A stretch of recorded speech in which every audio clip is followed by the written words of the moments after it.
Voilà. Donc, commençons la paracha par le début. Il est où? Où je l'ai mis? Voilà. Prenez-vous un chumash. Il n'y a pas de partage d'écran pour le chumash. C'est comme ça.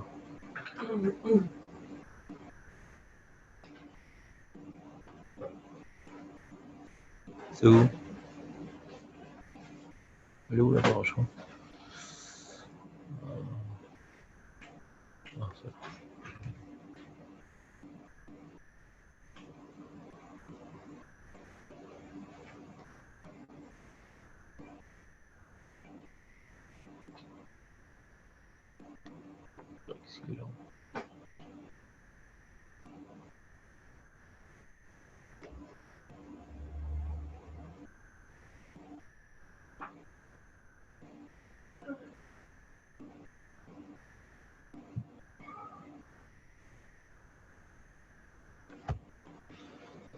Donc, on va au début de la paracha.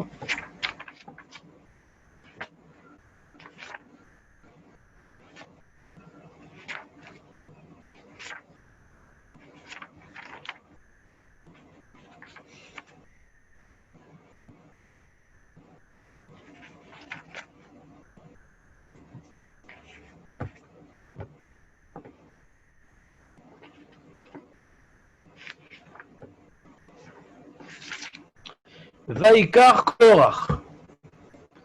Bon, alors la paracha elle commence sur des chapeaux de roue, puisqu'on est assez étonné de voir que il y a un sujet qui s'appelle Korach.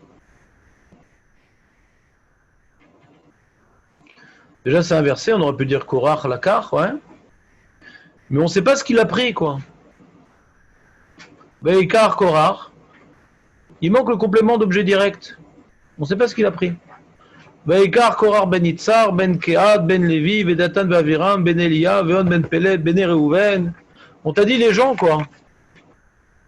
Et après, il y a marqué Veakumu lifne Moshe. Après, ils sont tenus devant Moshe. Et après, ils se sont réunis sur Moshe et Aaron. Et ils ont dit, ils ont commencé à se plaindre.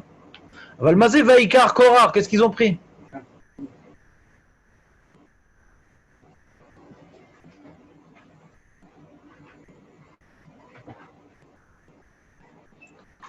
C'est une vraie question, hein?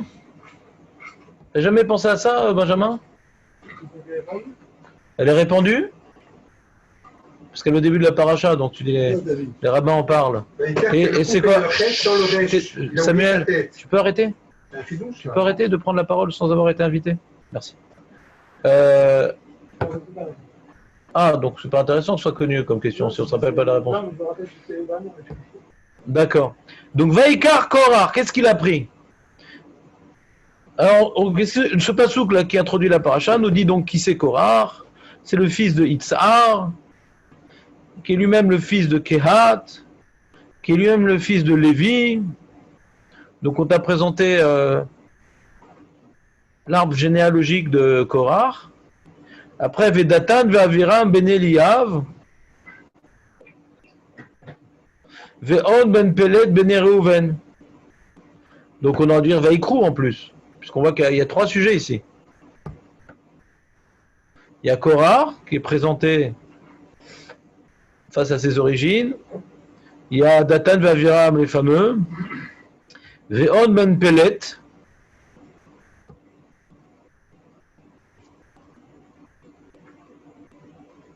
Baïkar. Alors les Pashtanim, ils disent, le Even Ezra el Rashbam, ils disent qu'est-ce qu'il a pris?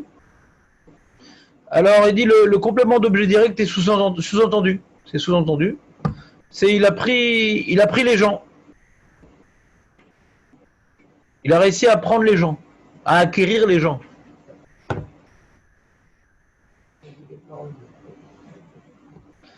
Alors bon, on peut le dire. On peut dire que c'est ça le pshat si on veut. C'est pas prouvé, ouais. On ne sait pas exactement. Alors c'est vrai que c'est le sujet parce que dans la suite on voit que l'homme Israël était particulièrement sensible à ces revendications à tel point qu'on a fini la cette histoire-là avec une Maguefa qui a failli et détruire le Ham Israël si Aaron n'était pas intervenu avec sa Ktoret pour arrêter l'épidémie. Donc on voit qu'il a réussi à être un bon homme politique et de prendre les gens, quoi. Alors, la question qu'on a sur ce pshat-là, hein, faut toujours, là c'est un grand yesod que je vous ai appris à plusieurs reprises, mais je le répète, c'est pas lié que à Parashat Korach, c'est lié à toutes les parachutes de la Torah. Quand maintenant on a une question, il manque un mot, et qu'on va maintenant dire c'est quoi le mot qui manque. Ouais. Alors, la marette, il est rassasié. Ah, je sais maintenant ce qu'il dit le pasouk. Le Talmid Racham, il pose la question suivante, il dit, d'accord, c'est-à-dire, on a dit que le mot qui manque, c'est celui-là. Mais pourquoi la Torah l'a pas dit, ce mot-là? À quoi on joue? À quoi on joue? Dis-moi, Vaikar, Korach est un Hashim. C'est tout. Pourquoi on fait un terme sous-entendu, on le recherche, on le trouve, et on est rassasié? On n'est pas rassasié du tout. Il reste la question, pourquoi la Torah ne le dit pas? Pourquoi on a besoin de se casser la tête pour comprendre qu'ici, que Korach a fait preuve d'éloquence, de manipulation, de bourrage de crâne? C'est ça qui est écrit ici dans le passouk. Pourquoi c'est pas écrit plus clairement?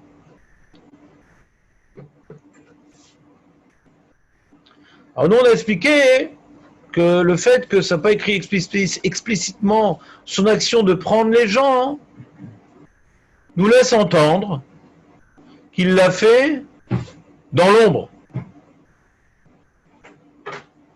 La Torah, pour nous dévoiler que cet effort politique d'ameuter la foule contre Moshe et la hiérarchie instaurée par Moshe, et que cela s'est fait pas par des discours financés par Israël Betenu ou d'autres mouvances anti-toraniques, ouais, anti-rabbiniques. Non, c'est quelque chose qui s'est fait comme ça, sous les manteaux. Il discutait avec l'un, il discutait avec l'autre. C'est bizarre, qu'est-ce que t'en penses, etc. Il arrive à, comment on dit, il travaille de l'intérieur, pas de manière publique, en douce, dans l'ombre, sous les manteaux.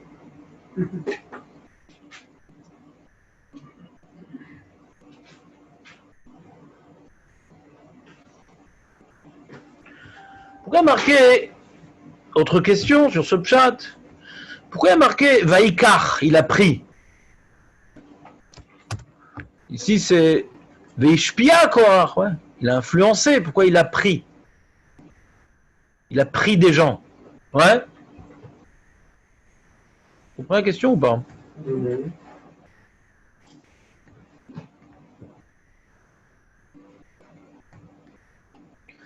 Toute la notion de la karat, en ivrite, c'est prendre. C'est acquérir. On dit mekar ou même kar. Mekar ou même kar. Ouais. Mekar, l'ékar tov, l'okear. C'est donc l'action de s'accaparer, d'acquérir, de prendre possession.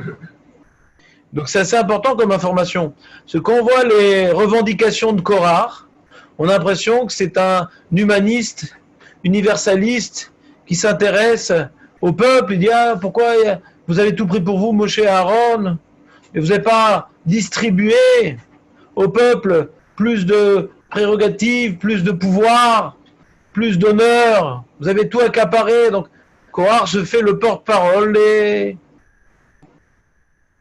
du peuple. Vaikar, Korach, non, il a pris ça pour lui.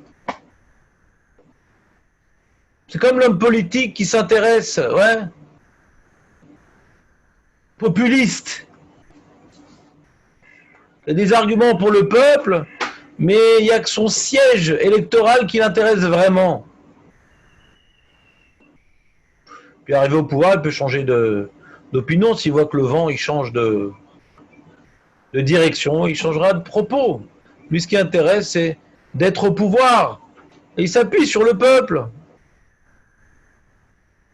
Donc on a quelque part avec cette explication du Rashbam, du Even Ezra, qui nous montre qu'il a fait un travail de fond pour détourner le peuple et s'acquérir le peuple. On voit un peu la politique, quoi. C'est une sougade politique, c'est-à-dire c'est une paracha de fort politique, comment ça marche la politique, c'est-à-dire. Tu vois, dans la politique, il y a à la télé, il y a des messages publicitaires, ils te rentrent dans le cerveau par des slogans, par des trucs, etc. Jusqu'à ce que il t'a acquis, quoi. J'ai un électorat, mon électorat me porte. Les électeurs, ils viennent porter leur candidat, et le candidat aurait été, il n'y a que lui qui gagne dans l'histoire, en général.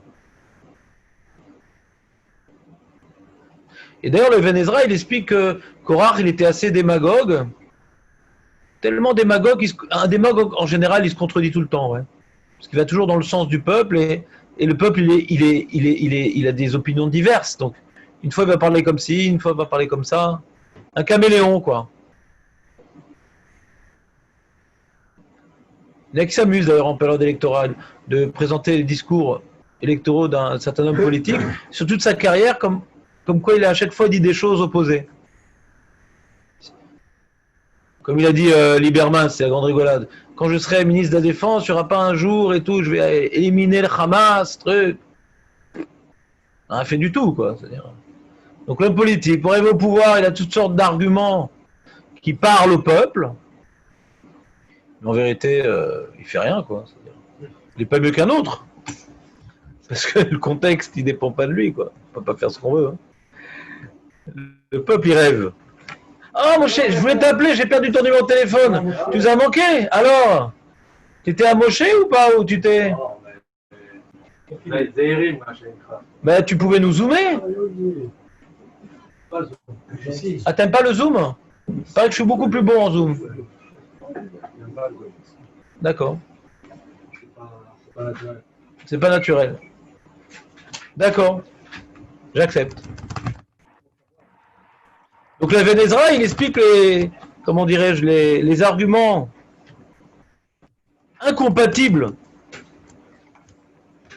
de Korach, lui, d'après le Even Ezra, il est venu rallier à sa cause les premiers-nés. Il dit, ouais, premiers-nés, les Bechorot, on vous a usurpé de votre place de, comment dirais-je, de votre fonction sacerdotale d'être les Lévi'im. Il a pris les Lévi'im pour dire pourquoi vous n'êtes pas des Kohanim. Il a pris la tribu des Réhouven, qui à l'origine devait être le premier-né. C'est-à-dire, c'est incompatible, c'est pas possible, c'est-à-dire. Si maintenant il prend les Lévi'im, pourquoi vous n'êtes pas des Kohanim?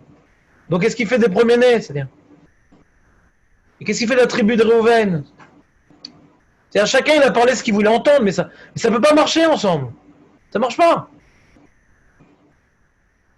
C'est la démagogie, quoi. C'est-à-dire, ils disent que la personne à qui ils parlent veut entendre, mais ça correspond pas, cet argument, avec l'argument qu'il va dire aux autres. C'est-à-dire que s'il est arrivé au pouvoir, ça aurait été la guerre civile, quoi, après tout ce qu'il a promis, tout ce qu'il a partagé dans la répartition du pouvoir, c'est incompatible que tout le monde s'y retrouve dans l'histoire. Donc c'est aussi pour ça qu'il l'a fait en cachette. Et il ne peut pas faire un discours politique, parce que ce discours politique, il ne marche pas pour tout le monde. Il a dû faire ça en cachette. Pour s'acquérir tout le monde, il doit le faire en cachette.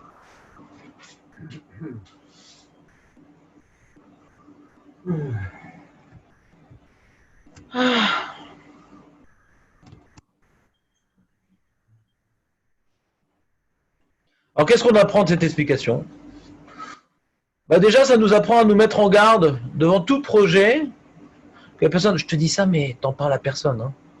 Pourquoi tu veux que j'en parle à personne? C'est quoi le problème? T'as peur de qui? T'as peur de quoi? C'est quoi ton problème? Alors si maintenant t'es sous l'Allemagne nazie ou en Iran et tu dis parle-en à personne, je comprends. C'est-à-dire quand t'es face à un pouvoir dictatorial sanguinaire et punitif, bien sûr qu'il faut faire tout en cachette. Mais quand maintenant, a priori, au lieu de crainte de personne, on est dans une démocratie, on peut exprimer son opinion, pourquoi il se cache? Qu'est-ce qui se passe là? Il faut toujours se méfier de la cachette. Quelqu'un qui vient nous essayer de nous influencer et qui, on voit qu'il cherche à cacher ses propos. Quand quelqu'un il cherche à cacher ses propos, à dissimuler ses opinions, ça prouve quelque chose de pas net. Joue à cache-cache, c'est mort.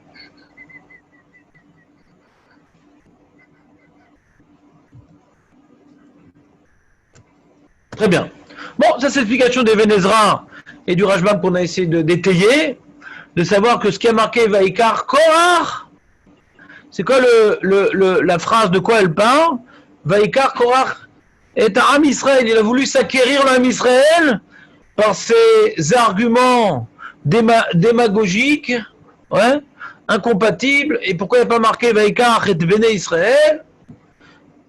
Pour nous apprendre qu'il a fait ça dans l'ombre, parce que pour pouvoir tenir des propos démagogiques, incompatibles, face à chaque partie de la population, ça ne peut se faire que dans l'ombre.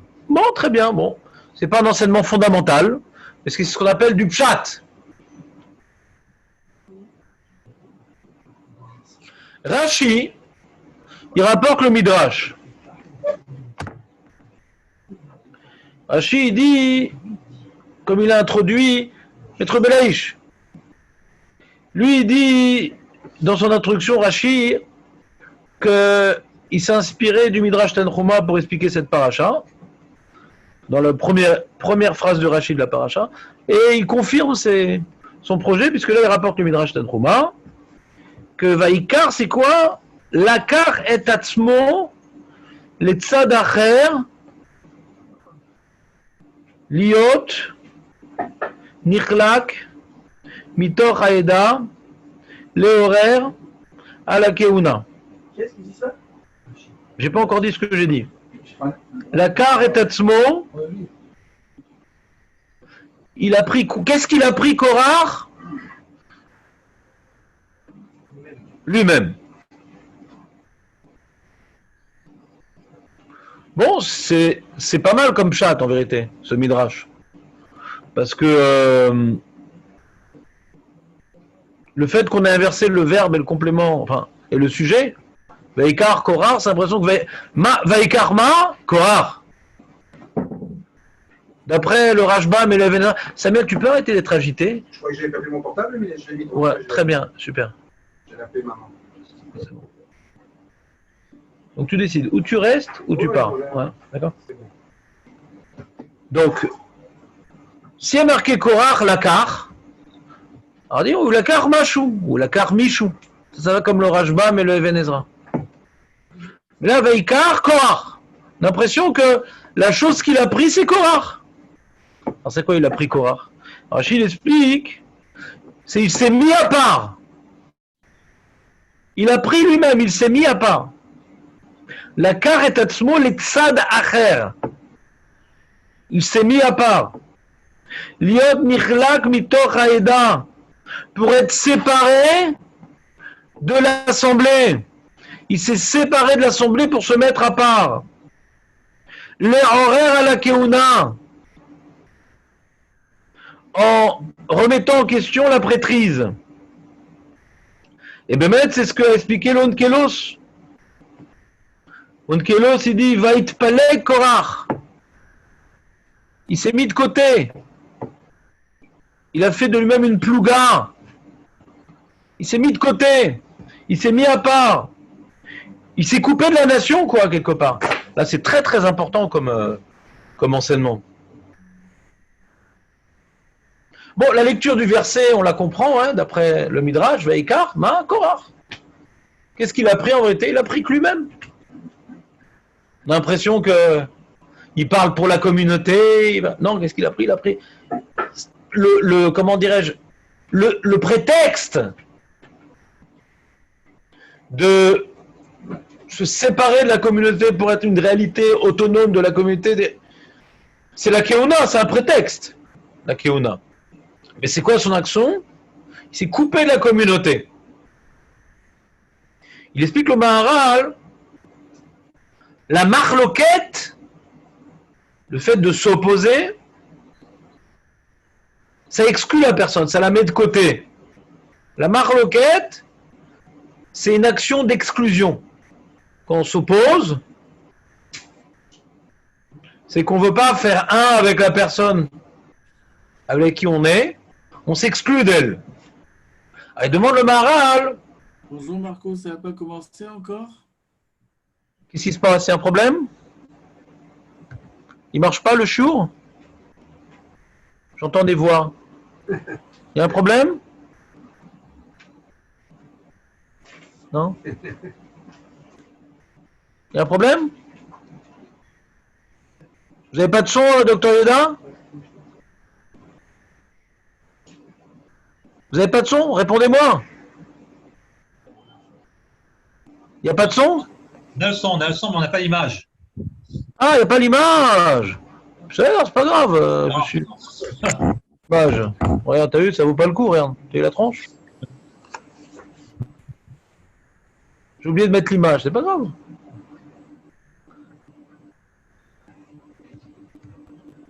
Ouais, on a le son, le son.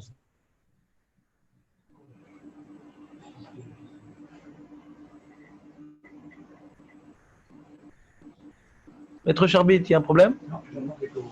Ah d'accord, merci.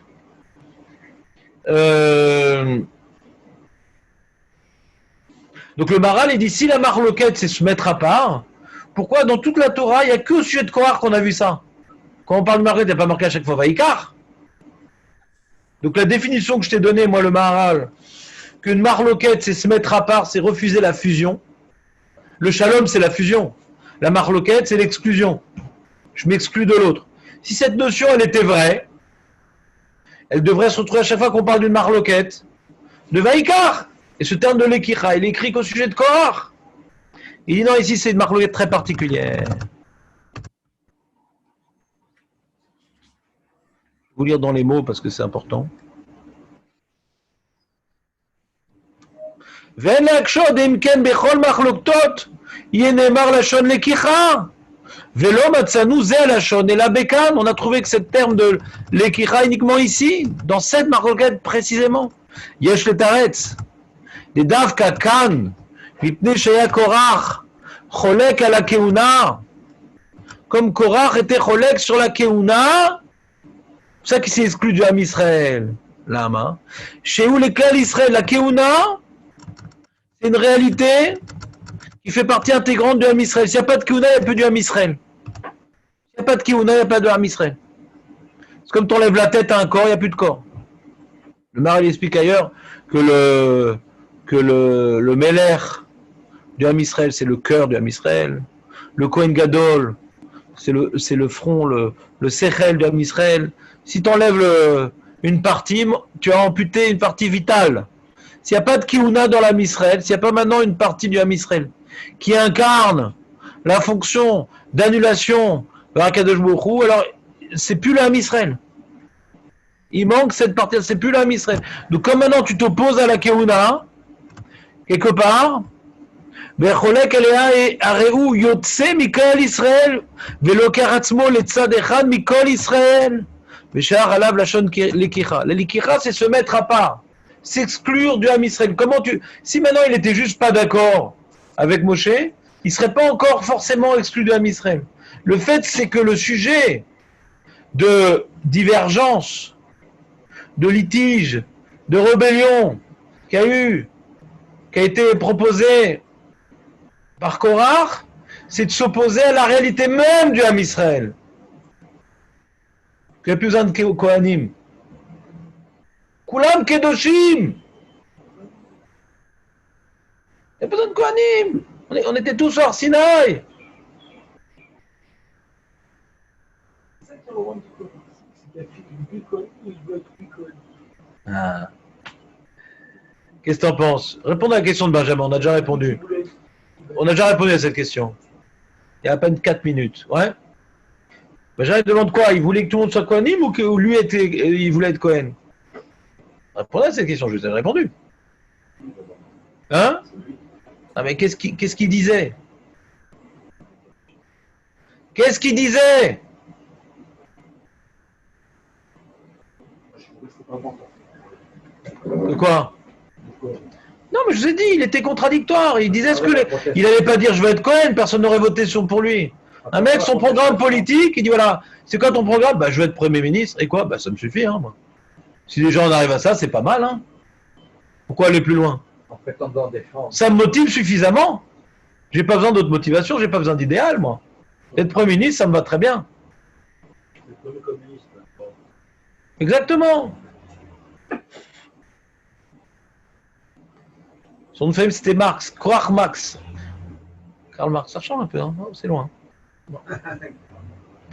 Et Mekitsour, c'est bon, c'est bon, c'est bon, c'est bon, c'est bon. Ton silence est source de bénédiction. Ouais, c'est une forme, si tu veux appeler ça communiste, je veux bien. C'est-à-dire que le peuple, c'est le plus important, la nation, etc. Mais les, qu'on appelle ça les comment on appelle ça les paparazzi. Paparazzi. Hein? Apparatchik. Apparatchik. Paparazzi. C'est bon? L'italien. Non, mais tu peux arrêter? Tu peux arrêter ou pas?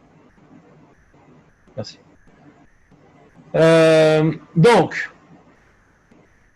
qu'est-ce qu'on disait? Donc, j'ai pas compris votre question. J'ai déjà expliqué que faut pas regarder ce qu'il dit. Faut voir ce qu'il veut. Lui, il veut être au pouvoir. Lui, il veut être Kohen Gadol, d'accord? Maintenant, pour pouvoir avoir un appui du peuple solide, alors il dit ah Réhouven, t'as perdu le truc. Ah les premiers-nés, vous avez perdu le truc. Les Lévim, vous méritez mieux.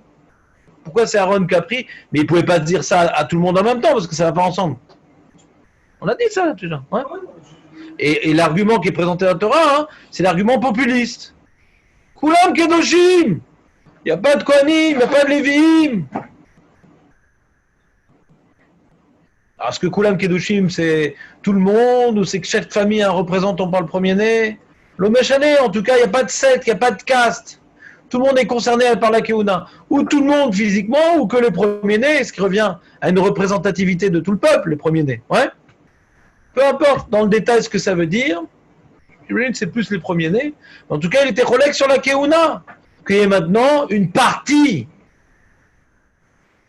du peuple destinée à l'avoda, non pas par rapport à ses mérites, mais parce qu'il descend d'Aaron. Une caste. Une caste. Une caste. Et il dit non, mais pourquoi des castes? On est tous des frères, on est tous... Non, alors, tu crois que tu défends l'âme Israël, mais tu détruis l'âme Israël. Le Misraël a besoin de cette caste. C'est un chélek de l'âme Israël. C'est-à-dire, ah, je comprends pas pourquoi mon pied, il n'a pas la même tête que ma tête. Bah oui, dans le corps, il y a une tête, il y a un pied. C'est parce que c'est un seul corps qu'il n'y a pas des membres différents qui ont des fonctions différentes. Ça dit le Maharal.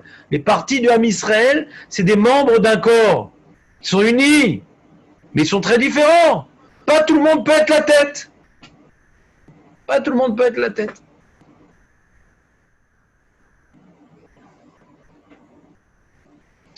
Et en vérité, j'aimerais aller un peu plus loin que ce que dit le Maharal. Ouais. Il nous dit donc que quand Korach s'est mis de côté, il s'est coupé du Ham Israël en s'opposant au Ham Israël. Ouais. On apprend un fondement, mamash, un des fondements du judaïsme. Altifrosh Matsibo. Altifrosh Matsibo. Le juif, ouais, il vaut pas beaucoup plus que le goy. Le Ham Israël, il est différent des goyim. Toute notre grandeur, elle vient qu'on appartient à ce peuple-là. À titre individuel, on n'est pas grand-chose. Hachem, la preuve, c'est qu'Hachem n'a pas donné la Torah, ni à Abraham, ni à Yitzhak, ni à Yaakov.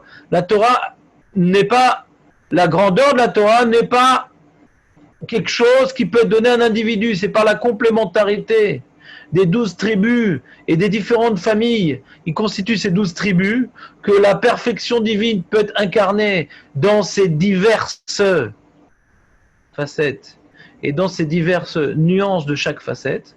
Donc Hachem ne voulait pas donner le mode d'emploi pour refléter sa réalité à un individu, parce qu'un individu ne peut pas incarner, ouais, même de manière lointaine, les facettes divines. Alors que l'âme Israël, avec ses 12 tribus, peuvent chacun, dans leur complémentarité, incarner le reflet de la perfection divine.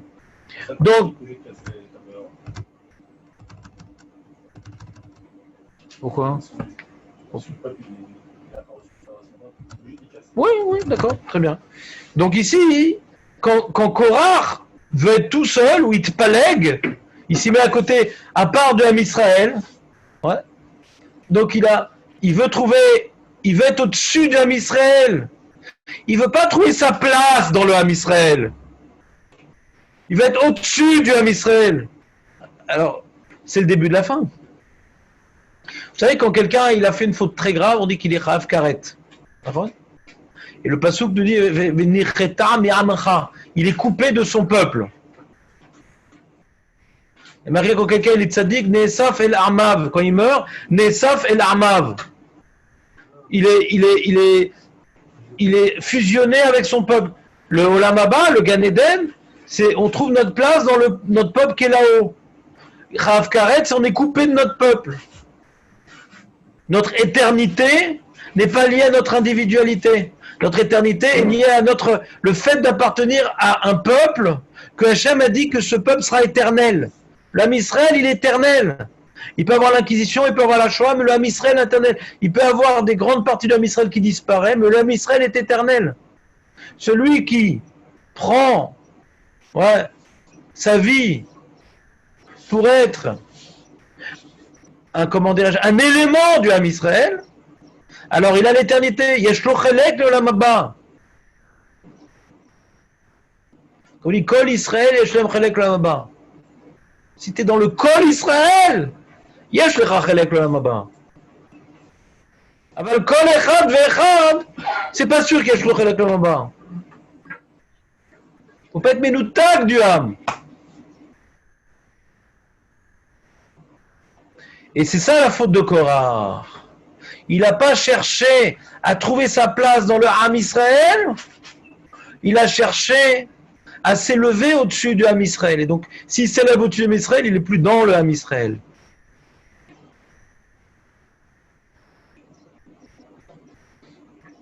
Et Rashi nous dit que dans la nomination, dans l'évocation qu'on vient évoquer, les différents ancêtres de Korah, son père, son grand-père, on remonte jusqu'à Lévi, mais on ne remonte pas jusqu'à Yaakov, parce que Yaakov a prié pour pas que son nom soit évoqué dans cette marloquette. Vous connaissez ce Rashi, très connu, etc.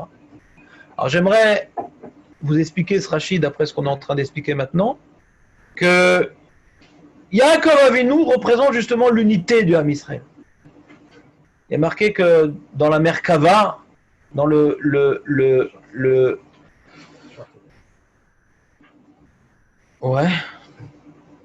non, Kisei HaKavod, pardon. Dans le Kisei HaKavod, donc dans le trône, c'est pas marqué céleste, Kavod, eh bien, d'Akadosh Baruch Hu, eh bien, qui est la connexion entre Baruch Hu et son monde, il y a le faciès de Yaakov Avinu. Pas Abraham, pas Yitzhak, Yaakov Avinu. Ce Yaakov Avinu, il a incarné la partie d'Abraham, il a incarné la partie d'Yitzhak, et il a développé cela en 12 tribus. D'accord? Donc toute l'unité du Ham Israël n'est possible que grâce à Yaakov. Yaakov Avinu, c'est le liant. On avait fait ce shiur-là, tu te rappelles, sur les 70 qui sont rentrés en Égypte. Tu te rappelles, Yosef? C'est très important ce shiur. On dit, mais ils sont 69, il est où le 70e? Alors vous connaissez tous le Rashi, malheureusement, que c'est Yocheved qui est né dans les Chomot, etc. Alors que Al-Pipchat, c'est assez difficile, on avait fait un shiur sur ça. C'est pratiquement illisible, Al-Pipchat. Al-Pipchat, il y avait une information dans le verset qui nous montrait que le 70e, c'est Yaakov lui-même. Il était compté avec ses enfants. Il y avait 69 descendants, et le 70e, c'est Yaakov. Alors pourquoi le compter? En quoi c'est nécessaire de le rajouter au compte des enfants? Alors, il y avait le Zohar lui-même, il explique comme ça. Le Zohar lui-même répond à cette question-là, c'est qui le 70e, c'est Yaakov Avinu. On avait expliqué que si les 69 descendants de Yaakov descendent sans Yaakov, c'est qu'ils descendent en réalité individuelle, pas par rapport au liant. Yaakov, c'est la réalité du Ham Israël vers laquelle tous les yeux viennent, focaliser, d'accord, converger, et c'est donc l'image de perfection humaine reflétant la perfection divine sur terre qui vient inclure en vérité toutes les toutes les réalités divines qu'un homme peut accéder, auxquelles un homme peut accéder. Donc qu'est-ce qui se passe? Donc il y a un Kavavinu, on le voit d'ailleurs quand il a quitté Esav, il a commencé à se construire, il est arrivé là-bas pour se coucher, il a trouvé des pierres. Chazal nous dit qu'il y avait à l'origine 12 pierres et quand il s'est réveillé c'était une pierre. Donc on voit que c'est l'unité du Ham Israël, c'est Yaakov Avinu. C'est les 12 pierres qui sont devenues monolithiques. Et donc puisque Korach, c'est pas comme les Meraglim qui manquaient des Mouna. C'est pas comme ceux qui voulaient la viande. Korach, il est venu individualiser l'homme Israël. Chacun pour soi, camarades. Les premiers-nés, battez-vous. Les Lévim, battez-vous. C'est qui? Neutraliser l'engin. Je ne dénonce pas mon camarade. D'accord. Donc c'est pas toi. Ou bien c'est une technique. Neutraliser. Il est en diagonale de toi, c'est le bouffon de la création tous les jours. Ah, c'est toi? Le bouffon est toujours. Non, c'est pas moi. C'est toi. Mais Gitsour, vous avez compris ce que je dis ou pas? Korach, il a voulu individualiser le Ham Israël. La grande maladie de notre génération, c'est l'individualisme. Chacun pour soi. On a tous l'identité juive, mais on a une identité juive que la mienne, c'est la vraie. Mais non, qu'est-ce que je raconte? Il y a besoin de gens qui travaillent, il y a besoin de gens qui étudient, il y a besoin de gens qui font l'armée, il y a besoin de gens qui sont kadosh comme ça.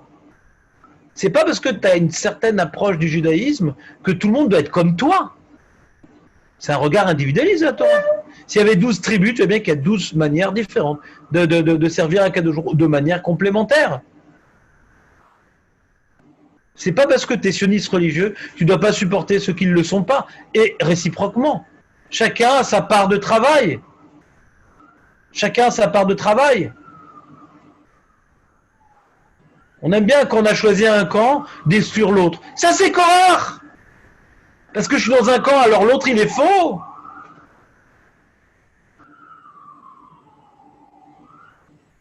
Le Beth Midrash, le deuxième Beth Midrash a été détruit pour ça, à cause de Sinat Rinam, l'individualisme.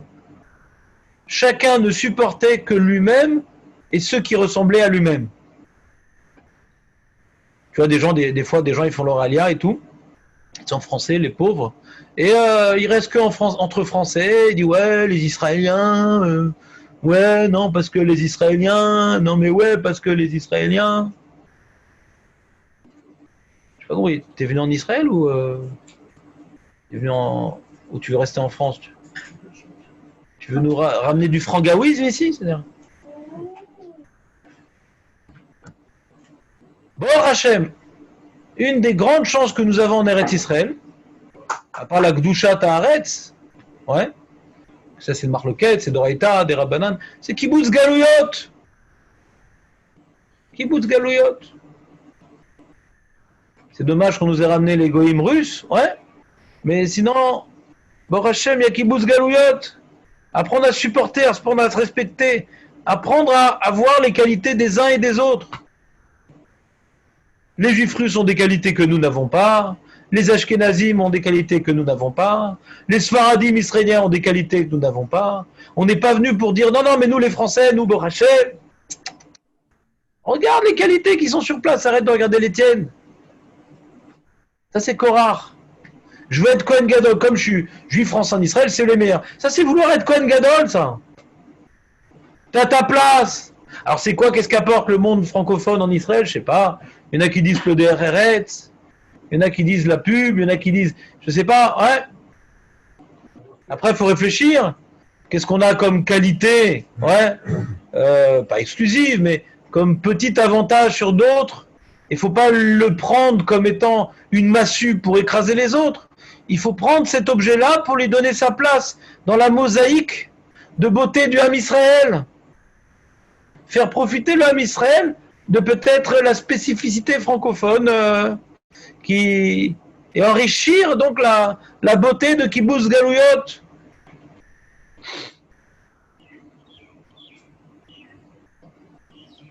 C'est pas parce qu'on est quelqu'un et qu'on représente un certain groupe qu'on est le meilleur groupe. Si on pense comme ça, on est un fidèle descendant de Korach.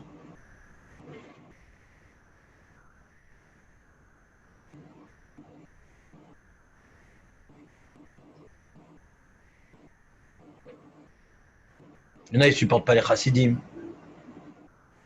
Il y en a, ils ne supportent pas les, je sais pas moi, les Boukharim. Il y en a, ils ne supportent pas. Mais c'est le Ham Israël, il n'y a pas, supporte pas. Que c'est pas tes copains et que tu vas pas faire un pique-nique avec un chassid et que tu vas pas, etc. Il n'y a pas de problème. Tu n'es pas obligé forcément d'avoir des affinités avec lui pour pouvoir construire des choses de manière rapprochée. Mais de manière éloignée, on a besoin de sa construction. On a son associé dans cette construction. Mais sa construction de l'homme Israël est nécessaire. Les bons éléments de ce groupe-là est vital pour l'homme Israël. Si ce n'est pas vital, Hachem les aura déjà éliminés. Donc tous les éléments vivants, dynamiques de l'homme Israël sont tous nécessaires. Ça, Hachem les aura éliminés.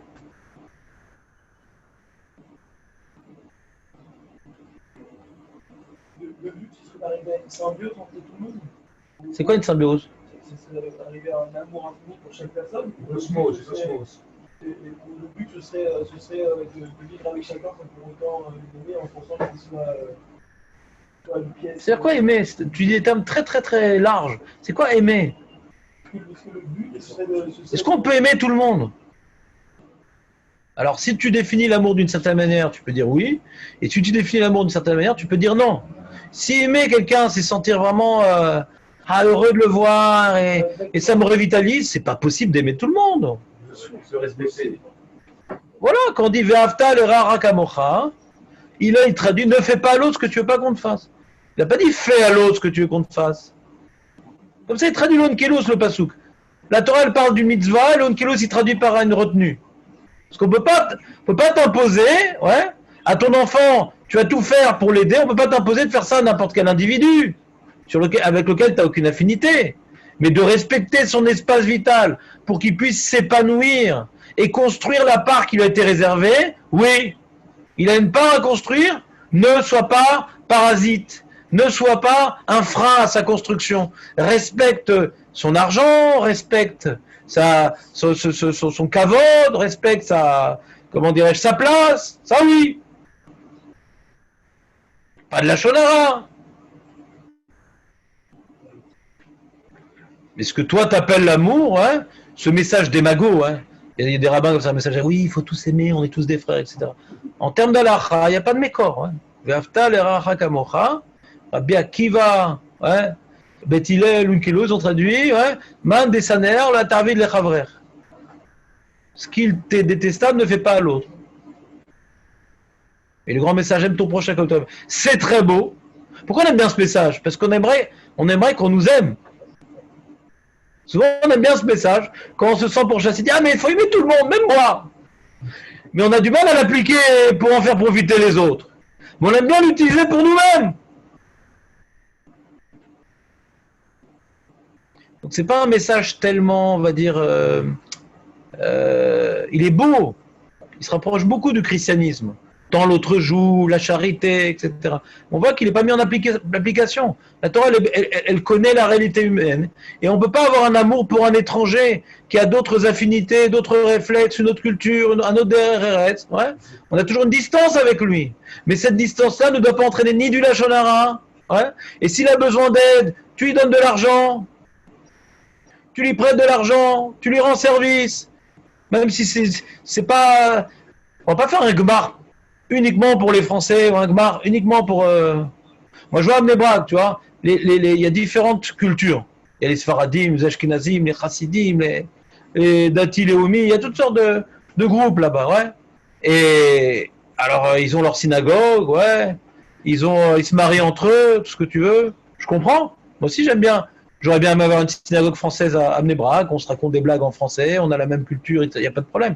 Mais quand tu as un gmar à Bnei Brak, il n'y a pas, non, toi, on ne donne pas au Rassid, non, on ne donne pas au Sfaradim, non, on ne donne pas. Il y a un gmar, tout le monde reçoit. Il n'y a pas, on fait des différences, tout le monde reçoit. Il y a un gmar connu qui s'appelle Ezra Lamarpé du Rav Firer, à Bnei Brak. Des chilonim mourim, ils vont se servir là-bas. Il m'a raconté d'ailleurs, parce que moi je connaissais son bras droit, son bras droit, et il m'a raconté qu'il y avait, je ne sais plus quel président israélien, je ne me rappelle plus le nom, qui avait, il a besoin de béquilles, il est venu emprunter au Gmar des béquilles du président. Comme quoi, il ne doit pas avoir suffisamment d'argent. Mais il n'y a pas de différence, fais pas de différence, c'est tout, fais pas de différence. Dans l'entraide, on ne fait pas de différence. Dans les affinités, bien sûr qu'on fait des différences. Bien sûr. Moi, mon grand-fils, il veut se marier, il préfère une fille d'un monde francophone. Pas parce qu'ils n'aiment pas les autres, parce qu'il a vu qu'il a une spécificité culturelle qui facilite les relations dans le couple. C'est une spécificité culturelle. Les enfants sont ils ont gardé une grande culture francophone, pas tous, mais lui particulièrement. Ouais. Alors, ça l'aide. Ça l'aide. Il sait que ça va l'aider. Mais il adore les Israéliens, il a beaucoup de copains israéliens, ça n'empêche pas, ils sont une partie intégrante il est né ici, il a grandi ici. Mais en termes de construire une famille, il aimerait avoir des gens qui ont les mêmes réflexes que lui. Et ça ne fait pas qu'il n'aime pas les autres. Il a de respect pour les autres. Mais il sent que pour construire, il a besoin déjà, une femme, c'est difficile à comprendre. Alors si en plus c'est notre culture, laisse tomber. C'est compliqué quand même.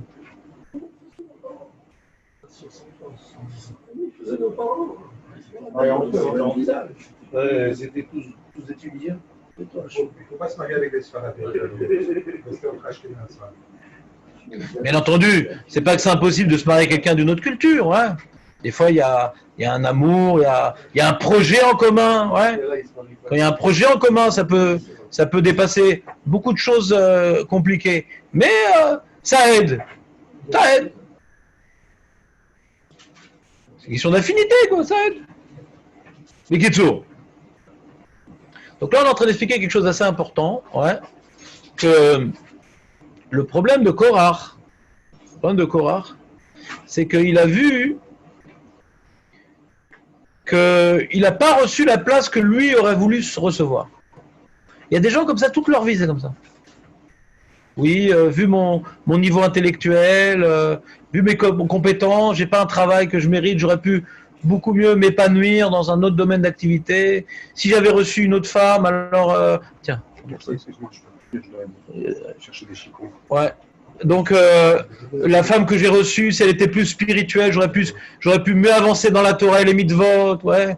Les enfants que j'ai reçus, ils m'ont fait tellement, ils me cassent la tête, donc j'ai pas le temps d'étudier la Torah, j'ai pas ci, j'ai pas ça. Il faut accepter ce qu'on est. Il faut accepter ce que Hachem nous a donné. C'est Hachem qui nous l'a donné. Trouver sa place là où on est. Trouver sa place. Il y a les éternels insatisfaits. Korach, Datan, Aviram. Jamais content. On est là-bas, quand on était dans le désert, quand on était en Égypte, qu'Aniré se pénètre en Égypte, puisqu'il y a marqué, d'après Chazal, que quand Moshe il apparaît ici, sa première discutade avec Paro, alors Datan, Aviram, ils sont venus. Ouais, t'as vu, ça a empiré notre situation, etc. Donc ils ont regretté que ça n'a pas marché de sortir d'Égypte. Et arrivé maintenant dans le Midbar, il dit, pourquoi tu nous as sortis de ce pays où coulait le lait et le miel? Jamais ils trouvent leur place. Là où ils sont, ils se rappellent du paradis perdu. Le mec en France, il dit, ah, l'antisémitisme, ouais, Macron, ouais, faut aller en Israël, ouais, le médecin, en Israël, ouais, il te passe devant. C'est quoi Zérez? Ouais, les moustiques. Non, parce qu'il y en a qui me tournent, je n'arrive pas à me retenir, il y en a qui en depuis tout à l'heure. C'est grave. Ah, tu fais aussi Rissous contre moustique ou c'est... Ah, ça marche pas. Bah dis que ça marche, on sait jamais. Ça peut... Bah, pour toi, ça marchera si tu dis que ça marche. C'est la chasse, avant de dormir, on met un petit ventilateur. Un petit ventilateur sur soi. Sur soi. C'est ça, le lendemain, tu étais... Comme ça, Non, moi c'est bon, moi. Moi j'ai pas besoin, ma femme elle attire les moustiques. Je dors jamais seul. Ça en a pas. Ouais, je sais pas pourquoi. Je pose pas de questions, ça m'arrange. Voilà. Mais les femmes sont beaucoup plus mystiques que les hommes aussi, c'est connu. Begitsour, les amis. Korach, il trouve pas sa place. Et sauf il est parti où? dans le no man's land. Celui qui ne trouve pas sa place, où il finit? Nulle part. Ils sont partis où, Datan et Aviram? Nulle part. Nulle part. Ils ont été châtiés par le nulle part. C'est un truc incroyable quand même. Aspirés par un trou noir. Mais il y a du sol. Non, il n'y a pas de sol. C'est descendu vivant. Ils n'ont pas été tués. Ils sont éternellement dans le nulle part. Il y a des mecs, dans leur vie, ils sont dans le nulle part. Là où ils sont pas bien. Ils sont jamais quelque part. Ils peuvent pas construire. Quand, la terre, c'est solide. La terre, c'est fait pour construire dessus. Quand tu n'es jamais content de là où tu es, tu peux pas construire. Il n'y a plus de terre sous tes pieds, il n'y a plus rien. Il y a du vide sous tes pieds.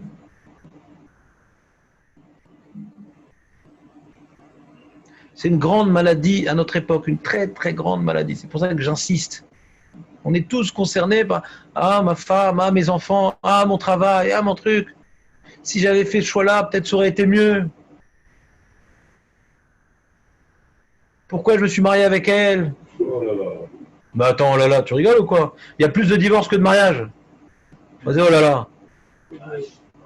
Hein? Ouais. Hein? Où ça? Mais en France. En France, il y a la Beddin, ils enregistrent dans l'année autant de mariages que de divorces. Comme ça, j'avais lu un chiffre une fois dans un journal qui est peut-être faux. Mais bon, pour le cours, ça suffit. Hein? C'est sûr que ça a augmenté de toute façon. Oh, de toute façon, en France, c'est pire qu'en Israël. Les gens, ils veulent pas. Pourquoi en France, c'est pire qu'en Israël? Parce qu'en France, il y a l'esprit individualiste. Et qu'en France, c'est tellement répandu de ne pas être marié, c'est tellement normal de ne pas être marié, que quand tu as un problème, tu jettes. Mais en Israël, c'est normal d'être marié. Tu te sens un peu dafouk quand tu es... Donc tu te travailles un peu pour ne pas rentrer dans le club des dafouks. Mais en France, quand tu es marié, tu es marié. Ça fait combien de temps? Ah, c'est pour ça, ça fait 2 ans. Ah, d'accord. Non, je ne connais pas les chiffres en France, mais je ne sais pas par rapport à la population en âge d'être mariée, combien de gens sont mariés. C'est intéressant à voir. Je ne parle pas même pas des divorces, que c'est quelque chose de très répandu. Les divorces, très. En France, c'est très répandu. C'est énorme. Aux États-Unis encore plus. C'est l'individualisme, c'est le matérialisme. Ouais. Je ne connais pas les chiffres. Je connais juste ce que j'entends autour, quoi. Le nombre de gens qui divorcent, c'est-à-dire, qui n'en connaît pas? Il y a 60 ans, qui en connaissait? C'était rare. Aujourd'hui, qui n'en connaît pas? On en a tous dans notre famille. Pas des amis, dans notre famille, on en a tous. Donc c'est énorme comme truc. On n'est pas content de notre sort. Là-bas, ça sera toujours mieux. Combien de gens feront la Raria et en revenant, c'est des antisionistes? C'était des anti-français, après c'est des anti quoi? Il y a des anti-no et des anti-yé. Ouais. La vie est noire pour eux. Antiquité. Antiquité, d'ailleurs. Quitter, c'est ça. Elle est très bien. Maître Charbit, c'était rien que pour ça. Ça valait la peine que je vous rencontre. Ouais.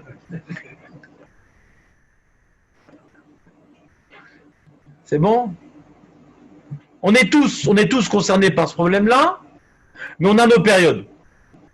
Et là, c'est tout le temps comme ça. Ça, c'est Datan Aviram. Tout le temps, il y a un problème. Tout le temps, c'est mieux ailleurs. Donc lui, c'est un malade. D'accord? C'est un malade. Il a un problème, quoi. Il ne veut pas se construire. Souvent, c'est un feignant. C'est-à-dire qu'il veut toujours arriver à un endroit où tout est prêt à consommer. Et toujours là où tu arrives, tu as un truc à faire, quoi. Donc il change sans arrêt. Il change. Ou zaz. Tout en train de bouger ailleurs. Il cherche ce qu'on appelle le paradis perdu. Tout est planté, mais non, c'est toi qui te plantes, ça n'existe pas. C'est à toi de construire ton lieu. Et si tu vas construire, il faut faire des sacrifices. Et tu ne veux pas te faire sacrifice. Donc alors, dans le couple, il faut faire des sacrifices. Il faut savoir se fermer. Il faut savoir se retenir. Il faut savoir faire des efforts. Il faut savoir changer sa nature. Tu ne changes pas ta nature, ça va péter. Ça ne peut pas tenir. À moins que ce soit... Des fois, on ne change pas notre nature et on reste marié malgré nous. C'est-à-dire, on a peur de divorcer, mais on n'est pas marié, quoi. Il y a des gens, ils ne sont pas mariés, mais ils n'ont pas divorcé quand même. D'accord? À cause du qu'en dira-t-on, pour marier les enfants. Je raconte toujours cette histoire-là, vous vous rappelez ou pas? Des deux vieux qui sont partis voir le rabbin, hein, il avait 102, elle avait 99. Il dit quoi? Pourquoi vous voulez divorcer? C'est dommage. Attendez encore un peu. Il dit non, non, ça fait très longtemps qu'on y pense, mais on attendait que tous les enfants y meurent. Non, elle est importante cette blague. Donc il y a des gens, ils ne sont pas divorcés officiellement, mais ils ne sont pas mariés. Ils sont dans la même maison, mais divorcés. Exactement. C'est des copropriétaires. Ça marche beaucoup, copropriétaires aujourd'hui. Moi, je travaille avec des Français là, ils ont 2 feuilles d'un pédiché. Peu importe. Ils sont toujours séparés. Ils ne sont jamais mariés. Mon conjoint, mon conjoint. Ça te facilite la tâche ou pas? Non, ça va bien. Ah bah, dis-leur qu'ils se marient. Bah oui, j'aimerais bien. Deviens d'abord rabbin et après relance-toi dans le commerce. Ce que vous dites, c'est incroyable. Si on ne change pas notre nature, on peut pas être marié. On peut pas être marié.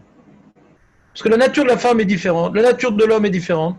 Et donc chacun, il doit se féminiser, et l'autre, elle doit se masculiniser. Elle m'a la sorte. Il faut commencer à comprendre c'est quoi une femme, ce qu'elle a besoin. Et la femme doit comprendre c'est quoi un homme, ce qu'il a besoin. Alors l'homme, il montre très vite ce qu'il a besoin. Il se cache pas, voilà. Et la femme, souvent, elle est plus sanoua, elle ne montre pas ce qu'elle a besoin, et un jour, putain, elle craque. Qu'est-ce qu'elle a, celle-là? Pourquoi elle craque? C'était bien avant. J'étais le roi, j'avais une servante Makala, là. Elle dit, bon, Rav, ma femme est nerveuse, je vais te divorcer. Vas-y, remarie-toi, il n'y a pas de problème. Et encore une fois, au bout d'un moment, elle est nerveuse, je vais divorcer. Mais tu vois pas que c'est toi qui les énerve? C'est pas qu'elle est nerveuse, tu les énerves. Pourquoi elle est tellement sympathique, souriante, joviale, sociale avec les autres? Avec toi, ça marche pas. La main, Makara. Peut-être qu'elle est frustrée, tu ne donnes pas ce qu'elle a besoin. Donc, les divorces. Alors, il y a un grand problème de société. Les enfants, c'est un grand problème de société. On ne peut pas divorcer avec les enfants. On ne s'arrange pas avec eux non plus. On ne peut pas faire d'efforts. On se laisse vivre. Au bout d'un moment, le gosse, le aussi, se laisse vivre. On n'aime pas qu'il se laisse vivre. Parce qu'il ne vit pas comme nous. Il est différent. Mais ça, on ne peut pas le divorcer, on est très embêté. Alors, c'est la grande souffrance. La plupart des gens qui vont voir des rabbins, oui, rage, après avec mes enfants, nanana, comment je fais? Il m'envahit, il me truc. Je ne parle pas qu'il a 5 ans, hein, ça commence à 16 ans. Ouais. On ne peut pas le divorcer, qu'est-ce qu'on fait? Très embêté. On ne peut pas fuir. Il y a des mecs qui divorcent pour les gosses, quoi. Ça lui prend la tête, ça fait des histoires avec sa femme. Je l'ai le Shabbat, une fois sur 2, tranquillos. On ne peut pas divorcer des enfants. Donc c'est vraiment le dor. Rav Kaufman, il dit, c'est le nisayon du dor, les enfants. Ce qu'on n'a pas voulu changer pour la Torah, ce qu'on n'a pas voulu changer pour la femme, on est obligé de se changer pour les enfants. C'est le nisayon du dor. Dans ça, il n'y a pas d'échappatoire possible. Il n'y a pas. À moins que tu sois un pourri, que tu bousilles tes gosses. Si tu as un petit peu d'humanité. Si on a un petit peu d'humanité, on a un petit peu de respect pour l'être humain. On a un petit peu d'amour pour nos enfants. Et on voit qu'ils souffrent de nos débordements caractériels. Eh bien, on va être obligé de faire ce qu'on n'a pas voulu faire au niveau social, ce qu'on n'a pas voulu faire au niveau du couple, et ce qu'on n'a pas voulu faire au niveau de notre investissement religieux. Là, on va devoir se travailler. Elle m'a la sorte. Commencer à regarder l'autre, non pas comme étant un objet, non pas comme étant un outil, mais comme étant une réalité différente de moi, qui mérite du respect pour qu'elle s'épanouisse comme lui, il a besoin de s'épanouir. Quand on comprend ça avec les enfants, on peut comprendre ça après par rapport à la femme et par rapport au Am Israël. Si le mec il n'arrive pas à respecter la spécificité de ses enfants, comment tu veux qu'il supporte les chassidim? Comment veux-tu qu'ils supportent les chassidim avec leurs écureuils sur la tête? Comment tu veux qu'ils les supportent? Insupportable! Comment tu veux qu'ils supportent les Israéliens qui te font des queues de poisson sur le bord de la plage? Comment tu peux supporter? Si tes propres enfants, tu ne supportes pas. Mais le mec, il vit dans le cauchemar permanent, il ne supporte personne. Il ne supporte que lui-même. Dans le meilleur des cas. À la fin, il ne supporte même plus. Après, il ne supporte même plus. S'il n'est pas bête, il voit que, comme il ne supporte personne, il est insupportable. Et bon, Hachem, aujourd'hui, il y a le iPhone, le smartphone, qui permet de vivre. Si Korach et Datan ils avaient un smartphone, il n'y a pas de problème d'être dans le trou, ils s'occupent. Mais là, ils s'ennuient. Il y a beaucoup de gens qui sont dans le trou de Korach, il n'y a pas de problème. On a notre truc, on a 30 comptes, j'ai 200 links. C'est-à-dire quoi, en fait, on m'a dit cette expression? C'est quoi ça? Like, c'est? Ah, like, d'accord. Je sentais que je parlais d'un truc qui me dépassait. Non, link, c'est un lien, je crois. Like. Le mec, il a dit une phrase et tout. Ouais. Et là, il sent le mec, il vit, ça y est. Le mec, il vit. Il est divorcé, il n'a pas d'enfant, il est au chômage. Voilà. Quoi, il a 250 likes. Azak.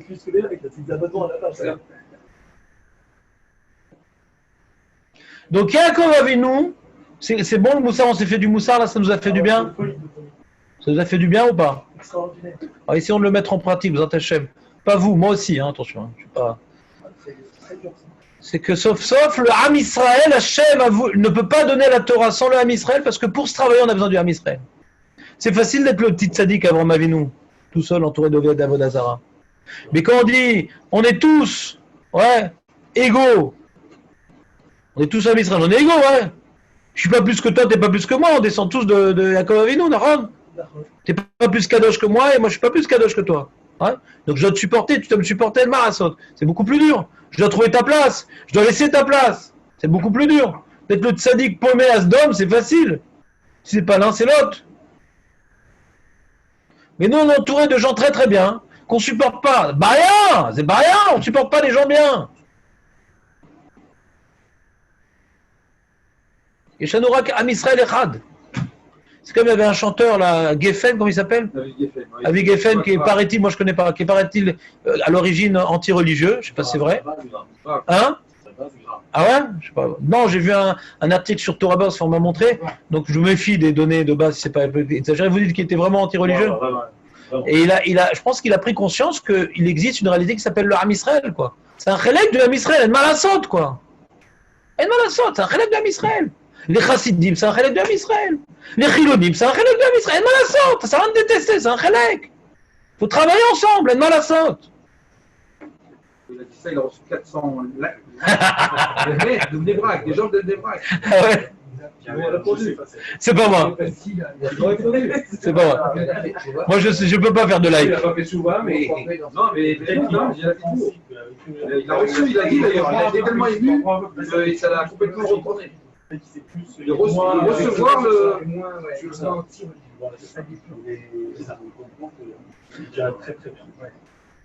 On est une famille. On est une famille de gens bien. C'est pas uniquement une famille, parce que des fois, les pires disputes, c'est dans la famille, donc ça veut rien dire qu'on est une famille. Les pires problèmes, c'est dans la famille, donc ça veut rien dire qu'on est une famille. C'est dans la famille. Voilà. Puis ça, c'est répétitif surtout. Le même défaut. Et encore, il l'a fait. Bah oui, mais t'as pas vu, c'est son caractère, qu'est-ce que tu veux faire? Nahon, tu supportes pas. Bah, Zéou. Zéou. Donc, faut trouver ses qualités. Donc, qu'on soit une même famille, ça aide pas, hein. Ça aide pas qu'on soit une même famille. Ça aide pas du tout. Au contraire, des fois, c'est insupportable, la famille. C'est pas par hasard que le deuxième Beth Amikdash s'était détruit à cause de Kamsa et Bar Kamsa. Il y en a qui disent que c'était des cousins. C'est là où la haine, elle peut être la plus grande. C'est quoi, on est une famille? C'est pas un argument, on est une famille. On a reçu une mission divine qui est impossible à réaliser, nous tout seuls. J'ai pas fait un moussard ici social, j'ai fait un moussard religieux. On a besoin de chaque partie du Ham Israël pour nous donner des aspects de perfection que nous n'avons pas. Il faut chercher la perfection de chacun. Souvent, quand tu vas à la synagogue, t'as un mec, lui tu l'aimes pas parce que ça, et lui tu l'aimes pas parce que ça. Lui il fait du bruit, lui il arrive en retard, ouais. Lui il tousse, lui il met pas le masque. On a une liste automatique dans le cerveau. Lui je l'aime pas parce que lui je l'aime pas parce que Nahon, il y a que moi ou vous aussi? Ouais. Ah d'accord. Et c'est comme ça, c'est la nature de l'homme. La nature de l'homme, c'est plutôt d'être éliminatoire que d'être favoriatoire. Ouais. Je sais pas comment le dire. Ouais. Non, il y en a toujours un que j'aime bien pour pas sentir que je suis quand même misanthrope. Ouais. Pour pas faire le misanthrope, il y en a un que j'aime bien quand même. Bon, il est mort, mais il était sympa. On aime bien les gens qui sont morts aussi. On se rappelle beaucoup de leur qualité quand ils sont morts, il n'y a plus de concurrence. D'accord ? Il y a plein de gens, on se rappelle de leur qualité que quand ils meurent. Quand ils sont vivants, ils nous gênent. Vous n'avez pas remarqué ça ou pas ? Ça m'est jamais arrivé. Bon, bah voilà, t'es jeune encore. Et donc, ce qui se passe, Youssef, tu sais ce qui se passe ? On va essayer de travailler à l'envers maintenant. Moi, j'ai eu cette épreuve ce matin. Je suis dans une synagogue, Ashkenaz, et je suis pas fier, mais la Sfarad, comme il y en a qui mettent pas le masque, donc je veux pas m'associer à eux. Et là-bas, tout le monde met le masque, Bor Hashem. Ouais. Il y en a même il a un truc de Mickey, c'est très marrant. Mais il y en a un qui met pas le masque. Et avant dans la synagogue, je dis, je suis sûr que lui il met pas le masque. Ça commence mal l'histoire. Hein. Pourquoi j'étais sûr ? Parce que c'est un mec, tout le temps à la synagogue, il arrive en retard. D'accord ? Il s'en fout complètement. C'est un mec de quoi ? 60 ans, hein. Et avec une barbe et tout. Et il prie à voix haute que tout le monde l'entende, toute cette file-là. Ça, il s'en fout de tout le monde, quoi. Il s'en fout du regard des autres et il gêne. D'accord ? Et il discute des trucs, sauf. Je suis sur lui, il met pas le masque. Donc maintenant, j'ai un travail à faire sur moi, maintenant. D'accord ?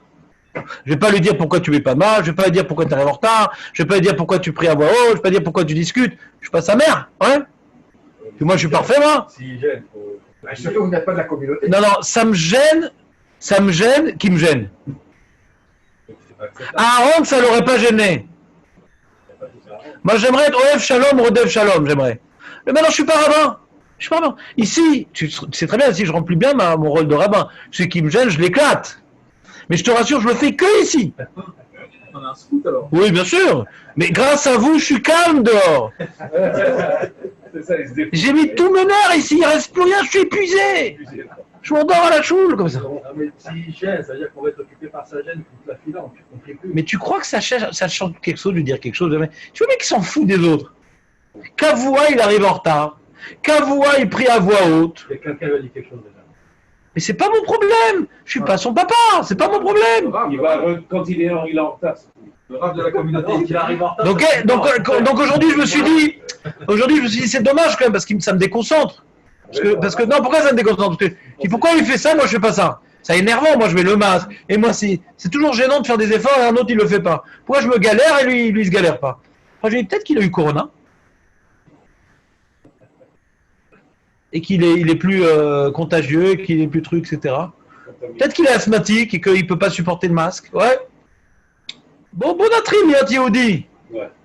Peut-être qu'il est là également pour vérifier la profondeur de... Peut-être qu'il a déjà prié et qu'il fait semblant pour travailler nos bigotes. Non, ça je ne l'ai pas dit. Peut-être pour vérifier votre concentration à vous sur la prière. Ouais, ça je l'ai pas dit. Mais et donc... quand on juge bien les autres, la première personne qui a gagné, c'est nous-mêmes.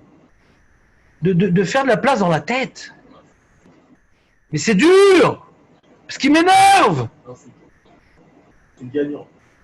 Mais c'est dur. Pourquoi c'est dur? Parce qu'on a de la gava. Tout le problème, c'est notre gava. De quel droit il fait? Pourquoi il fait ça? Moi, je fais attention de ne pas faire et lui il se permet tranquillement. Ça nous gêne, parce que par rapport à ce que nous on essaie d'incarner, par rapport à nos efforts, lui il s'en fout complètement. C'est comme maintenant, tu as travaillé pendant 3 ans pour faire un château de sable, un mec il plonge dessus avec sa grande masse adipeuse qui ne s'est pas adaptée aux formes du château. Il a tout écrasé, la masse adipeuse. Tout ça, je travaille, et lui il vient comme ça écraser. Je me travaille sur des choses, etc. Et lui il s'en fout complètement. Comme quelqu'un, il est chômeur Shabbat et tout, il fait des efforts. Il voit un mec en bas de chez lui, il fait à la hache. Pourquoi ça l'énerve? Il pense vraiment la maba du mec. Et moi, je me retiens et tout lui, comme si de rien n'était, quoi. C'est comme si c'était pas Shabbat, et quoi. Marpadre. Ça change quelque chose. D'y penser, ça change rien. Marpadre. Comment il se permet? Moi, je me retiens. Je vous dis un secret. Plus on aime Shabbat, et plus on arrive à supporter les gens qui respectent pas Shabbat. Si on fait Shabbat pour lui-même, plus c'est dur pour nous de faire Shabbat, et plus on ne supporte pas ceux qui ne font pas Shabbat, parce qu'on est jaloux.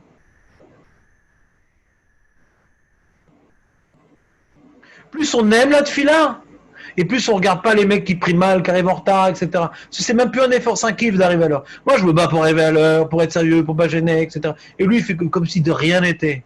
On est 20 et on n'entend que lui. Ouais. Mais si je viens pour prier, je regarde même pas les autres ce qu'ils font. Parce que je viens pour prier, je veux pas pour faire partie d'une bande concurrentielle. Si on s'attache aux mitzvot pour les mitzvot, on regarde même plus les gens qui les font pas. Et au contraire, on les fait avec tellement d'amour, ça pourrait même les influencer à le faire, ça donne envie. Sans qu'on leur dise rien. Ça rejoint la notion de concentration dont je vous parlais tout à l'heure. Si on est concentré sur sa prière, on ne doit pas prêter attention aux voleurs. Tout à fait. Pas évident. Non, très Des fois, quelqu'un qui a du mal à se concentrer, qu'est-ce qu'il fait? Il amène ses enfants à la synagogue. Ça, il n'a plus de problème.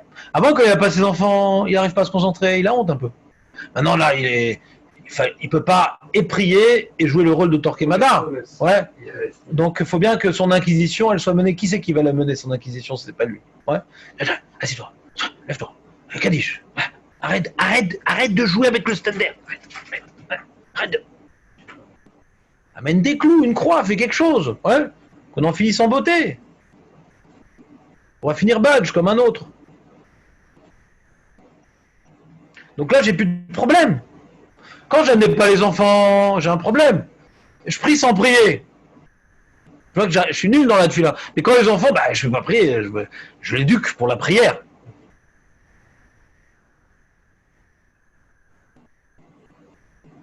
Donc c'est vrai qu'il y a des synagogues où il y a vraiment beaucoup de bruit, beaucoup de balagan. On n'est pas obligé de participer, hein, ça va, on peut marcher 10 minutes de plus, aller dans une synagogue. Ah, Nahon, c'est énervant quand on passe devant, qu'on n'y aille pas. Souvent, il y a une synagogue, c'est en bas de chez nous, on passe devant, alors ça tente un peu. Et là, c'est à 10 minutes plus loin, mais là-bas, c'est sérieux, c'est truc, etc.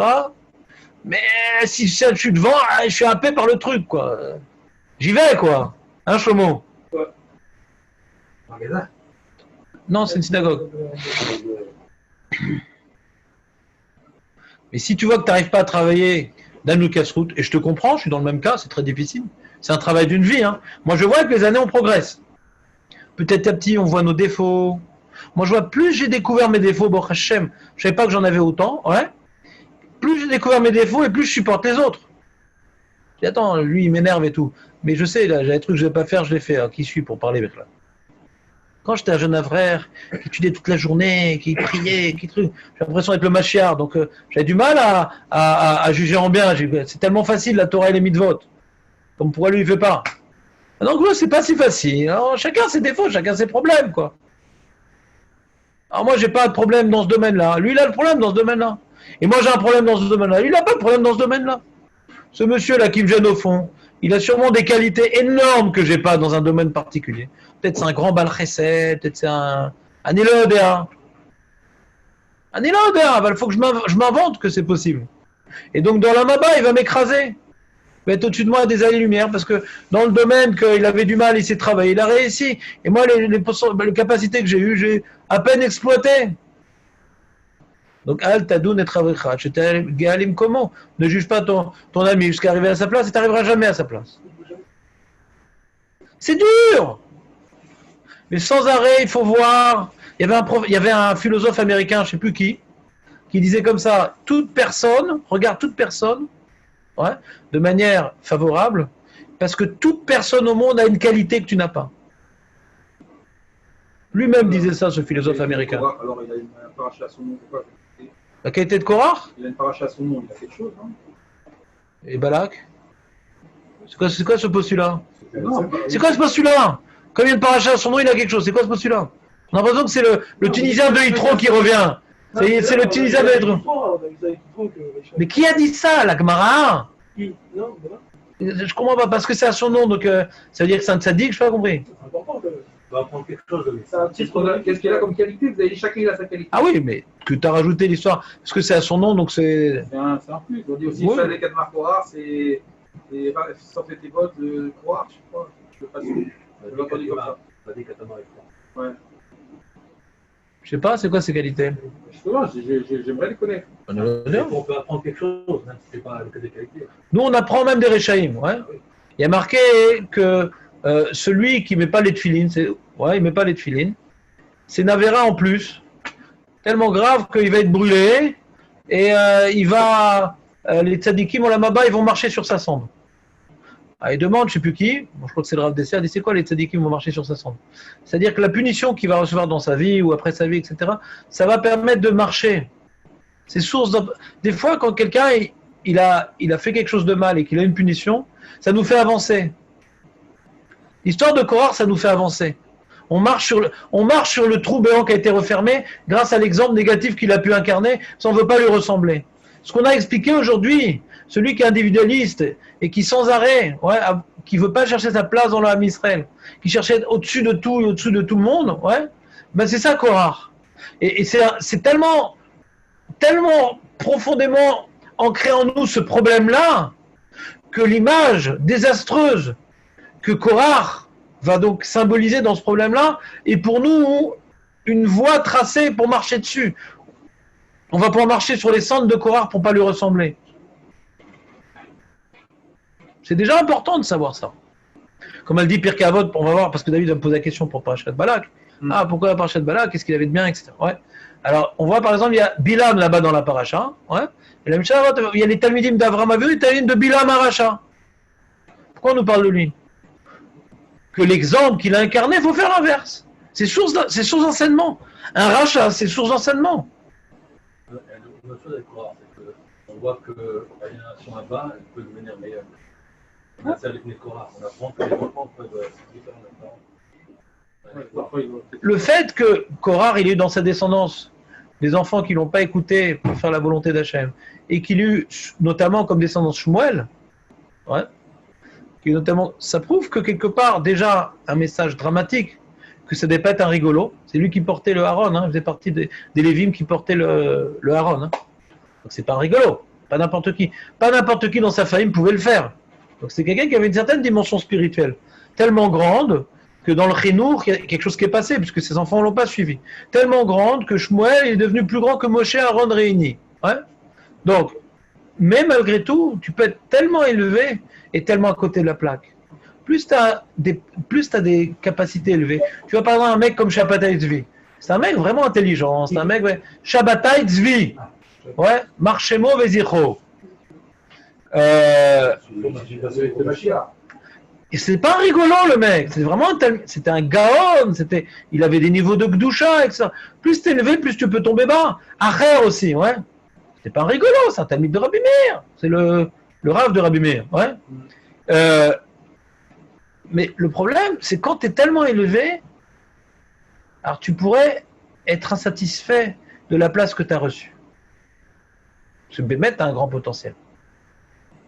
Quelqu'un de nul, qui a reçu Kabor Hashem, sa parnassa, ça va, il est content. Mais quelqu'un, Bémet, qui a un cerveau, Bémet, qui a des cochotes, alors lui, il est susceptible d'être insatisfait. C'est une grande épreuve. Et écoutez bien ce que je suis en train de vous dire. C'est une tellement grande épreuve, les grandes qualités, que Hannah, descendante de Korah, elle a prié pour un enfant qui va être ni trop intelligent, ni trop beau, ni trop grand. Écoutez bien ce que je suis en train de vous dire. Un grand haïdouche. Pourquoi? Parce que quand tu es trop intelligent, tu es trop beau, tu es trop grand, tu peux devenir Korah. Tu n'es jamais content de ce que tu as. Tu n'es jamais content de ce que tu as. Les surdoués, c'est les gens les moins épanouis de la société. À part moi. Quel est le nom de la femme dont on va parler? Hannah. C'est le chidour de Rabbi Zilgman. L'Avdil. Donc, vous comprenez ce que j'ai dit ou pas? Korah, il était tellement grand qu'il pensait mériter mieux. À chaque fois que dans la vie dit je mérite mieux, t'es Korah. Pourquoi je mérite mieux? Parce que Bémet dans ça, Bémet c'est très possible. Atalom et Damien, t'es pas en train de rêver. C'est très très possible que dans ce domaine-là, t'as un don. C'est très possible. Très possible. Très possible. Et Hannah l'a prié, je veux pas un enfant trop intelligent, je veux pas. Un enfant qui se travaille. Un homme qui se travaille peut aller très loin. Un homme qui a reçu beaucoup de capacités, en général, il ne se travaille pas. Il pense déjà être accompli. C'est Esav. L'homme accompli, c'est Esav. Yaakov, c'est l'homme qui a commencé du talon pour devenir celui qui accompagne les anges. Nous, on est les descendants de Yaakov, pas de Esav. On n'est pas né parfait. La preuve, on fait une Brit Mila. On est né imparfait. Chez certains, ça se voit plus que chez les autres. Mais c'est pas grave, ils peuvent aller très très très très très loin. On voit qui c'est qui a sauvé la Torah. Rabbi Akiva, qui était Amaretz, qui était sonné Talmidei Chachamim. Tous les Tanaïm qui nous ont donné la Torah, ce ne sont que les Talmidim de Rabbi Akiva. Toute notre Torah a été sauvée par un homme qui est fils de guerre et qui était Amaretz jusqu'à 40 ans. Et qu'au début, il comprenait rien, marqué. Et sa femme lui a dit, regarde la pierre avec la goutte. Au début, il comprenait rien. Donc la Torah, elle vient d'un homme qui n'avait a priori pas un grand potentiel. Et quand Hachem, il a montré à Moshe Rabbeinu, les générations suivantes, il a montré à Rabbi Akiva, dit quoi? Il dit des trucs comme ça, mais moi, j'ai jamais dit un truc pareil. Comment il est arrivé à un tel niveau? Il est arrivé à un tel niveau parce qu'il n'est pas né circoncis comme toi, Moshe. Quand il est né, il n'y avait pas de lumière dans la pièce. C'est un fils de guerre qui était à Maharet, qui s'est construit toute sa vie. C'est pour ça qu'il est arrivé si loin. C'est pour ça qu'il avait cet un avare. Il connaît les nuls, il était nul. Il connaît les Amaret, il était Amaret. Il connaît les gens qui comprennent rien, il comprenait rien. Il sait comme quoi c'est dur qu'on ait un chur et qu'on comprend rien. Donc Hana, elle a prié d'avoir un Shmuel, pas d'avoir un Korach. D'avoir un enfant qui doit se travailler s'il veut aller loin. Il doit se travailler s'il veut aller loin. Souvent, tu vois, quand on dit qu'ils sont intelligents, qu'ils sont beaux, on apprend de Hana que c'est pas ça la vie. Souvent, plus tu as un grand potentiel, plus tu ne l'exploites pas, parce que on est toujours en train de se juger par rapport aux autres, et par rapport aux autres, je suis déjà supérieur. Donc tu n'as pas besoin de casser la tête. Quelqu'un maintenant qui est inférieur aux autres par rapport à son potentiel, pour arriver au niveau de tout le monde, il va devoir beaucoup travailler. Et quand il sera au niveau de tout le monde, c'est quoi la différence avec les autres? Eux, ils n'ont pas de muscles, il a des muscles. Donc avec les muscles qu'il a formés, il va continuer. Mais celui qui est au-dessus des autres, il n'y a pas à se travailler, parce qu'il n'est pas frustré, il n'est pas complexé, il est mieux que les autres. Donc il perd ses muscles. Et les autres, ils montent, quand il va monter, il n'a plus de muscles. C'est devenu un grand feignant.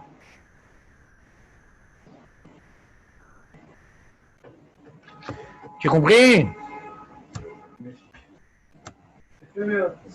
Donc si on résume, parce qu'il faut résumer, on a dit comme ça, on a demandé Vaïkar Korach, c'est quoi Vaïkar Korach? Vaïkar Korach, il manque le complément d'objet direct. Le Even Ezra et Rajba avait dit il a pris les gens en cachette. Pourquoi il a dû les prendre en cachette? Parce que chacun, ils avaient d'autres revendications. Et lui, il cherchait d'avoir le pouvoir. Pour avoir le pouvoir, il est obligé d'attirer tout le monde en leur parlant ce qu'eux, ils voulaient entendre. Très bien. C'était pas très fondamental comme enseignement, c'est de la lecture de la Torah. Maintenant, Rashi lui rapporte Chazal, le Midrash Tantruma, que non, qu'est-ce qu'il a pris? Il a pris que lui-même, il s'est séparé du groupe, il s'est découpé, il s'est isolé, il s'est exclu de l'âme Israël. Et là, on a développé la notion que pour exister, il faut trouver sa place dans l'âme Israël. Et on a conclu que pourquoi Korach, grâce à la question de David, Baruch Hashem, pourquoi Korach il a eu une telle épreuve, il est tombé si bas, parce qu'il avait reçu un potentiel particulièrement élevé, donc il était insatisfait par rapport à ce qu'il avait reçu en termes de répartition de privilèges, dans le Ham Israël. Donc c'est l'éternel insatisfait, celui qui ne voulait pas se travailler, celui qui voulait recevoir selon ses aptitudes. Et donc nous on a un grand travail, premièrement, de rechercher à accepter toutes les parties du Ham Israël, parce que le Ham Israël ne peut pas exister sans la complémentarité de ces différentes réalités diverses. Premièrement, l'amour d'Akadosh Baruch Hu passe par l'amour de ceux qui doivent refléter sa perfection sur terre, donc l'amour du Ham Israël, donner à chacun la possibilité, la force de trouver son accomplissement. Deuxième message, que nous devons être contents de ce que Hachem nous réserve. Si j'ai reçu une femme comme ça, des enfants comme ça, un travail comme ça, c'est que c'est avec ça que je dois trouver une place dans le Ham Israël, message fondamental. Et troisième message, que plus on est élevé, et plus on est insatisfait. D'ailleurs, il y avait des statistiques qui avaient été faites, que dans l'armée, les plus insatisfaits, c'était les aviateurs. Par rapport à ce qu'ils touchaient, par rapport à ce qu'on leur donnait. Alors que les fantassins, ils se peinaient jamais.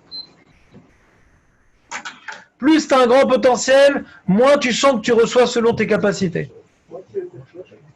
La France est le pays le plus riche au niveau des ressources naturelles, au niveau de sa position géographique. C'est le pays des gens les plus insatisfaits qui existent dans le monde tout entier. Ils ne sont jamais contents de ce qu'ils ont, ils vont toujours à autre chose. Ne nous soyons pas français, soyons des Israéliens francophones, Bezrat Hashem. Apportons à la société israélienne notre spécificité francophone sans nous sentir élevés, mais en apprenant de leur qualité et en réinjectant nos petites capacités dans cette grande histoire qui s'appelle Eretz Israël. On était 11.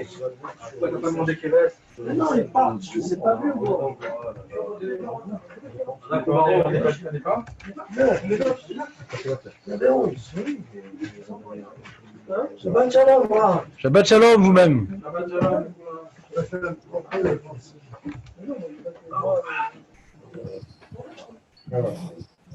Shabbat shalom. Shabbat shalom. Alors, comment on arrête l'enregistrement? Voilà, arrêtez l'enregistrement.